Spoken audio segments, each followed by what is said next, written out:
So with the NFL season being 17 weeks, it's kind of hard to come up with that kind of, official midway point of the season. But I always kind of go with the de facto midseason after week number 9. And the reason being, I know after 9 weeks that every single team in the NFL has at least played a game. So now that week 9 is past, week 10 is just about upon us, I decided now was the time for me to announce my 2014 NFL Midseason Award winners. And you guys are more than welcome in the categories that I list off to give me your thoughts on my picks and also who your winners would be and why. So let's dive right in, get through this as quickly as I possibly can. I'll start off with the Offensive Rookie of the Year. And some guys that deserve some mention that just missed out would include Kelvin Benjamin of the Carolina Panthers. You've got Joe Bitonio, the offensive lineman of the Cleveland Browns. He's been, to me, the best of the rookie offensive linemen this year. And then you also throw in Zach Martin of the Dallas Cowboys. Here's a guy that the Cowboys received a lot of grief for drafting instead of drafting Johnny Football. He's been a part of one of the best offensive lines in the NFL this year and a definite contributing factor to the Cowboys being 6-3. But right now, I think you got to go with Sammy Watkins of the Buffalo Bills. I think he's had the most pure impact out of any rookie. And you can see a big difference between the offense of the Bills before he was there in previous seasons and what he's been able to do this year. He's made some big plays in some big-time spots. He's been everything that you could want a number one NFL wide receiver to be, especially as a rookie, especially with guys like E.J. Manuel and Kyle Orton throwing in the football. So I think at this moment, that's what gives Sammy Watkins the nudge, the edge, if you will, over somebody like a Kelvin Benjamin. In terms of Defensive Rookie of the Year, honorable mentions, I got to go with Khalil Mack of the Oakland Raiders. While he doesn't have any sacks per se, he has been a force. He's been around the football. He's generated pressure. He has been everything that a top 5 pick should be as a rookie, and certainly makes him look a lot better and a lot better of a pick than, let's say, a team taking Jadeveon Clowney, number 1, for example. I also throw into that Defensive Rookie of the Year mix my Chicago Bears, Kyle Fuller. Now, here's a guy that's shown well for himself at times, made some big-time plays, and frankly, I felt for a period of time this year was the best defensive player on the team. Not that necessarily said a whole lot. But I think at this point in time, halfway through the season, the runaway winner for Defensive Rookie of the Year, honestly, is C.J. Mosley of the Baltimore Ravens. Here's a guy with over 80 tackles. The Ravens have a winning record. He's been everything you could expect out of him as a rookie, as a middle linebacker in that 3-4 scheme. In fact, I argue he's playing better in the NFL as a rookie than he did his last season in Alabama. Comeback Player of the Year. Some guys that deserve some mention. I think Rob Gronkowski, the Gronk. Nobody really talks about him as a comeback player, but here's a guy that battled injuries a lot last year. When he did play, he was okay, but he had a very abbreviated short season coming off of a major knee injury, and he's been the Gronkowski of old for the most part, and he looks like he's only getting better as the season goes along. Jeremy Maclin of the Philadelphia Eagles, again, for a wide receiver coming back from a knee injury that, like he had, is very difficult to do, but he's had a very good season playing at a near Pro Bowl level. Rolando McClain has been a nice kind of salvage himself type of story for the Dallas Cowboys, have been a key part of the small resurgence and rebuilding of that Cowboys defense.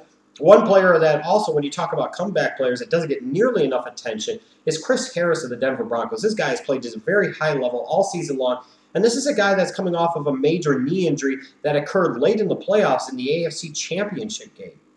So that incredibly short turnaround to play at the high level he has is incredibly impressive. But at this point in time, I'm going to give the Comeback Player of the Year award to Brian Hoyer of the Cleveland Browns. While statistically he's not necessarily the best, even though he has 10 touchdowns and 4 interceptions this year, you look at the leadership he's provided, the steady presence he's provided, the ability to lead his team back in tough situations that he has provided, and the fact that the Cleveland Browns now, as of this recording, are actually 6-3 and are in the heart, in the thick, and the heat of the playoff race in the AFC. To me, that makes Brian Hoyer the Comeback Player of the Year over all those other worthy candidates that I named, because at the end of the day, he's a quarterback, and quarterbacks are the most important position. It's the way it is. Now, in terms of Coach of the Year, you got all types of candidates to me at this point in time. You could go to Doug Marrone of the Buffalo Bills, Mike Pettin of the Cleveland Browns, Jason Garrett of the Dallas Cowboys, Andy Reid, honestly, of the Kansas City Chiefs, Mike Tomlin of the Pittsburgh Steelers, Jim Caldwell, who has the Lions at 6-2. I think right now the slam dunk winner has to be Bruce Arians. This is a team that's dealt with injuries on both sides of the football. They're playing in what was thought of before the season to be the toughest division in all of not only the NFC, but in football in general. And they have the best record at 7-1 of any team in the league. I mean, that says something. They are a well-coached outfit, and Bruce Arians, to me, is easily one of the best coaches in all the league. So at this point in time, he's the coach of the year. In terms of defensive player of the year, it's easy to say who's going to get this award, but guys that do deserve mention, Justin Houston with 12.5 sacks for the Kansas City Chiefs. He's been a big part of the Chiefs, kind of turning things around, and now they're sitting at 5-3, and they're in the mix of things in the AFC. And I think you got to go to Von Miller, too, another guy that deserves some consideration, frankly, for Comeback Player of the Year. And he might be a guy that ends up winning Comeback Player of the Year. Here's a guy who didn't play much last year, and when he did, he wasn't all that great. Then he tears up his knee. He's gone the rest of the year, and he's come back this year, and he's been the old Von Miller dominant edge-rushing force that we've expected from him in recent years. In fact, I would argue that this is his best season out of 4 in the National Football League. Defensive Player of the Year, J.J. Watt, Houston Texans. What more needs to be said? If the Texans didn't have Ryan Fitzpatrick at quarterback and the Texans had maybe 2 more victories in the win column and they were 6-3 instead of 4-5, we'd be talking about J.J. Watt as a legitimate NFL MVP candidate. That's how good this man is, and that's how dominant this guy is. The scheme that he plays in, the position that he plays in, to be that dominant, it evokes images of Reggie White and Bruce Smith. That's how good J.J. Watt is. A beast, and easily beyond question the Defensive Player of the Year. Now, is his season this year better than it was in 2012 or even 2013? I don't know. But he's a runaway winner for Defensive Player of the Year at the midseason point. Now we get to the last of the awards, and that's the NFL Most Valuable Player. And this is one of these situations now that we're halfway through the season. I really don't think there's a clear-cut candidate.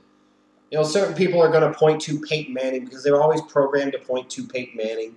He's having another good statistical season. The Broncos are 6-2, so he's definitely a candidate. Some people might look at Aaron Rodgers carrying the Packers on his back. They're 5-3, maybe. If the Chargers hadn't slipped up the past few weeks, more people would be talking about Phillip Rivers, and that's totally understandable. But to me, I think there's 3 guys that stand out a little bit above the pack, even though some people might also throw Big Ben into the mix based off of the strength of his past couple of weeks with 12 touchdown passes in his last 2 games. Neglecting the fact that he was kind of so-so throughout the early portion of the season. I think there's 3 guys in the mix, and I think there's 1 guy to me at this point that does just stand a little bit above the rest. I think in terms of honorable mentions, you got to look at Andrew Luck. I mean, statistically, I think he's already over 3,000 yards passing for the season, like 26 touchdowns, 9 interceptions. I mean, he's been a force for the Indianapolis Colts, and he has them at 6-3, sitting well in the playoff race in the AFC. Then you got to look at DeMarco Murray of the Dallas Cowboys. At this point in time, he would be my Offensive Player of the Year because of his impact on his team. It might perhaps be greater than any other player in the National Football League, except for the guy that I think at this point in time is the NFL's most valuable player, and that is Tom Brady. Statistically, he's kind of there. But when you look at the Patriots, this is a team that was 2-2 and coming off of an embarrassing Monday night loss to the Kansas City Chiefs.